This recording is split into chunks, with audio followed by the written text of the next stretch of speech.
தக் லைஃப் முதல்கட்ட படப்பிடிப்பு நிறைவு. ரஷ்யா செல்லும் படக்குழு.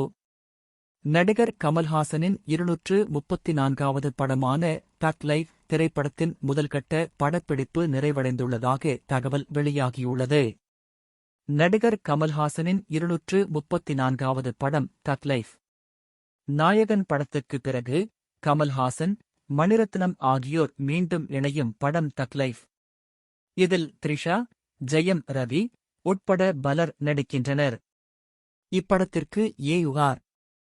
ரஹ்மான் இசையமைக்கிறார். Red Giant Movies, Rajkamal Films International, மணிரத்னத்தின் மெட்ராஸ் டாக்கீஸ் நிறுவனங்கள் இணைந்து இப்படத்தை தயாரிக்கின்றன. இப்படத்தில் ஜெகமே தந்திரம், மதுரம், ஜோசப் போன்ற படங்கள் மூலமாக புகழ்பெற்ற மலையாள நடிகர் ஜோர்ஜ் ஜார்ஜ் மற்றும் கௌதம் கார்த்திக் இணைந்துள்ளதாக படக்குழு சமீபத்தில் அறிவித்திருந்தது. இதில் துல்கர் சல்மானும் நடிக்கவுள்ளார் என்பது குறிப்பிடத்தக்கது. தக் லைஃப் படத்தின் அறிமுக வீடியோ வெளியாகி ரசிகர்களை கவர்ந்தது. இப்படத்தின் படப்பிடிப்பு ஜன 24-இம் தேதி துவங்கியது.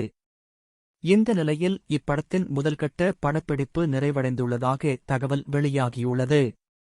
இதில் கமல்ஹாசன், ஜோர்ஜ் ஜார்ஜ், அபிராமி ஆகியோருக்கான காட்சி படமாக்கப்பட்டதாகவும் அடுத்த கட்ட படப்பிடிப்பிற்காக படக்குழு ரஷ்யா செல்ல இருப்பதாகவும் தகவல் வெளியாகியுள்ளது.